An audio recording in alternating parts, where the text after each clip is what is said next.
Forever Six Brain에 오신 것을 환영합니다. 지원해 주셔서 감사합니다. 네, 감사합니다. 함께 일하게 되어 기대됩니다.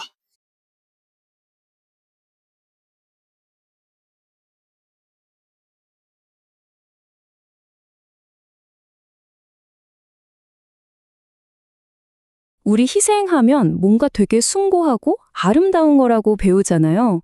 근데 그 이면에 숨겨진 대가, 이거에 대해서 혹시 깊이 생각해 보신 적 있으세요? 오늘 우리가 너무나 당연하게 여겼던 바로 그 개념을 근본부터 다시 한번 뜯어보려고 합니다. 솔직히 한번 떠올려 볼까요? 누군가를 위해서 내 시간, 내 에너지를 막 쏟아 부었는데 보람보다는 뭔가 이상하게 텅 빈 것 같고 피곤함만 확 몰려오는 그런 순간이요. 분명 가치 있는 일을 했다고 생각하는데도 몸과 마음의 에너지는 완전히 방전돼 버린 것 같은 그 느낌. 도대체 왜 이런 모순이 생기는 걸까요? 만약에 그 고갈되는 느낌, 그게 그냥 기분 탓이 아니었다면요.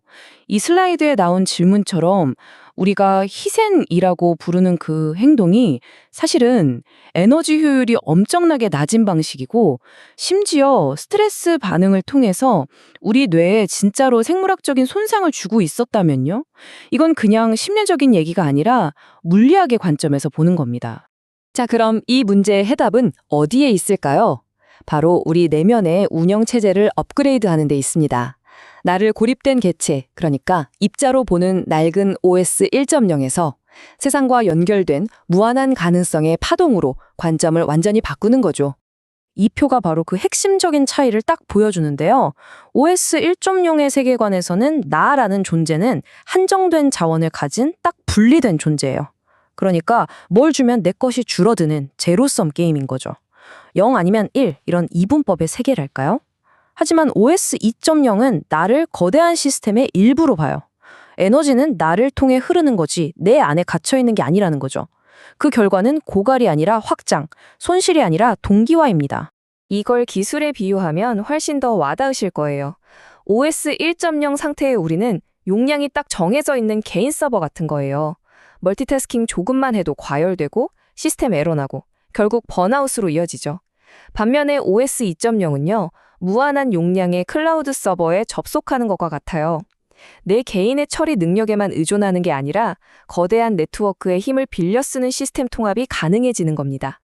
이 원리가 놀랍게도 우리 몸 안의 세포 수준에서도 똑같이 적용됩니다. 저기 암세포 한번 보세요. 이 세포의 비극은 사실 아기가 있어서가 아니라 단절에서 시작되거든요. 전체 시스템과의 소통을 딱 멈추고 자신만의 생존을 위해서 무한복제에만 집중하는 거죠. 결국엔 자신이 의존하던 시스템 전체를 무너뜨리게 됩니다. 이게 바로 OS 1.0의 작동 방식이죠. 반면에 건강한 세포는 주변 세포들이랑 끊임없이 신호를 주고받으면서 전체 시스템, 즉 초유기체와 완벽한 조화를 이룹니다. 자, 여기서 핵심을 딱 짚고 넘어갈게요. 이건 도덕적인 얘기가 아니에요. 더 착한 사람이 되세요. 더 많이 희생하세요. 이런 말이 절대 아니라는 거죠. 이건 철저히 시스템 공학의 문제입니다. 고립된 채로 에너지를 소모하는 OS 1.0은 시스템의 지속 가능성을 해치는 말 그대로 설계상의 결함이라는 거예요. 진짜 문제는 이기심이 아니라 비효율에 있었던 겁니다. 자, 그럼 이 새로운 운영체제를 어떻게 우리 삶에 실제로 설치할 수 있을까요? 지금부터는 왜가 아니라 어떻게 집중해 볼게요. 일상에서 바로 적용할 수 있는 구체적인 3가지 업그레이드 프로토콜을 소개해 드리겠습니다. 이 방법들은 실제로 80대가 넘으신 한 분이 매일같이 쓰면서 엄청난 활력을 유지하는 비결이라고 해요. 첫째, 관점의 전환을 위한 관측자 바꾸기. 둘째, 네트워크 연결을 위한 노드 연결하기. 그리고 셋째, 시스템 안정을 위한 어싱입니다. 첫 번째 프로토콜은요, 하루를 마무리할 때 하는 질문을 싹 바꾸는 것에서 시작해요. 보통은 오늘 내가 뭘 얻었지? 이렇게 묻잖아요. 이게 OS 1.0의 질문인데 이걸 버리고 오늘 나를 통해서 어떤 사랑의 데이터가 흘러갔을까? 라고 묻는 거예요. 이 질문 하나만으로도 우리는 자원을 저장하는 유한한 저장소에서 에너지가 흐르는 무한한 통로로 정체성이 바뀌게 됩니다. 두 번째는 매일 6명한테 손으로 편지를 쓰는 거예요. 딱 들으면 아니 이 바쁜 세상에 너무 비효율적인 거 아니야? 싶죠? 근데 OS 2.0 관점에서 보면 이건 시간을 쓰는 게 아니라 보이지 않는 에너지 네트워크에 접속해서 내 주파수를 맞추는 튜닝 과정이라는 겁니다. 다른 노드와 연결됨으로써 내 시스템을 더 큰 네트워크의 일부로 활성화하는 거죠. 세 번째 프로토콜은 맨발로 땅을 걷는 아주 간단한 물리적인 행동입니다. 우리 몸이 일상의 스트레스 때문에 불필요한 전기적 전하를 계속 쌓아두게 되거든요. 이게 바로 시스템 과열의 원인인데 맨발로 땅을 밟는 순간 우리 몸이 지구라는 거대한 서버에 직접 연결되는 거예요. 불필요한 데이터를 싹 방전시키고 시스템을 안정시키는 가장 간단하면서도 강력한 리셋 버튼인 셈이죠. 자, 그런데 방금 제가 소개해드린 프로토콜 중에 유독 뭔가 구체적이고 호기심을 자극하는 숫자가 하나 있지 않았나요? 다른 건 뭐 그렇다 쳐도 왜 하필 6명에게 편지를 쓰라고 했을까요? 5도 아니고 7도 아니고 딱 6.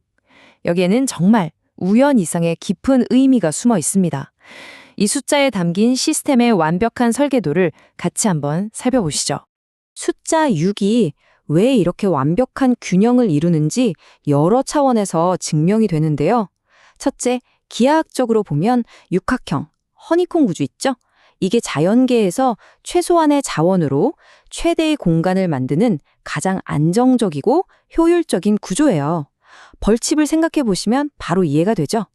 둘째, 시스템 공학에서도 6개의 외부 연결은 중앙 처리 장치에 과부하를 주지 않으면서 외부와 소통하는 최적의 구조로 알려져 있습니다. 셋째, 인지 과학적으로도 6명은 한 사람이 깊고 진실한 관계를 유지할 수 있는 최적의 숫자에 가깝다고 하고요. 마지막으로 상징적으로도 6은 창조가 완성되는 숫자를 의미하기도 합니다. 자, 이제 OS 2.0 업그레이드의 마지막 단계입니다. 새로운 관점을 우리 뇌에 완전히 새기려면요, 우리가 쓰는 언어부터 업그레이드 해야 해요. 낡은 단어를 삭제하고 새로운 시스템 언어를 설치하는 거죠. 이 표를 보시면서 마음속에 새로운 언어 패치를 한번 설치해 보세요. 이제부터 희생은 양자 동기화라고 부르는 거예요. 내 자원을 나눠주는 것은 차원적 확장이고요. 의무감은 시스템 통합입니다. 나를 깎아내리는 행위가 아니라 나를 통과하는 빛을 더 밝게 만드는 빛의 공명이라고 부르는 겁니다. 언어가 바뀌면 여러분이 하는 경험 자체가 바뀝니다. 더 이상 고갈을 경험할 이유가 없는 거죠. 마무리하면서 여러분께 질문 하나를 남기고 싶어요. 양자 물리학에 얽힘이라는 현상이 있잖아요. 한번 상호작용한 입자들은 아무리 멀리 떨어져 있어도 서로에게 즉각적으로 영향을 준다고 하죠. 그렇다면 오늘 여러분이 보낸 그 작은 파동 하나가 시공간을 넘어서 지금 이 순간 연결이 절실히 필요한 누군가의 시스템에 닿아서 작은 기적을 만들고 있는 건 아닐까요? 여러분의 존재 자체가 바로 그 파동의 시작점입니다.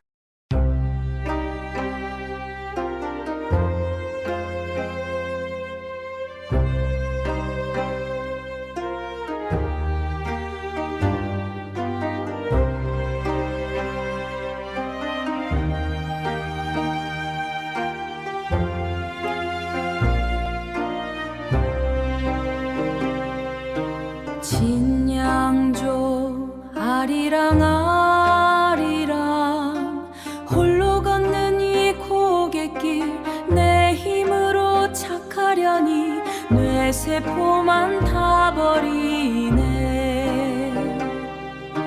기준이 나인 낡은 OS 자기 참조의 감옥에 갇혀 사랑할수록 에러만 쌓여 시스템이 무너지네. 58년 그날 아침 14살 소년 눈에 비친 내가 너희를 사랑한 것 같이 무결점 알고리즘의 발견. 나를 버리고 근원을 밀어는 초월적 억덕대때 인류의 고질적 에러를 수정할 커널이 여기 있네.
안녕히 계세요. 다음에 또 뵙겠습니다. 네, 안녕히 계세요. 감사합니다.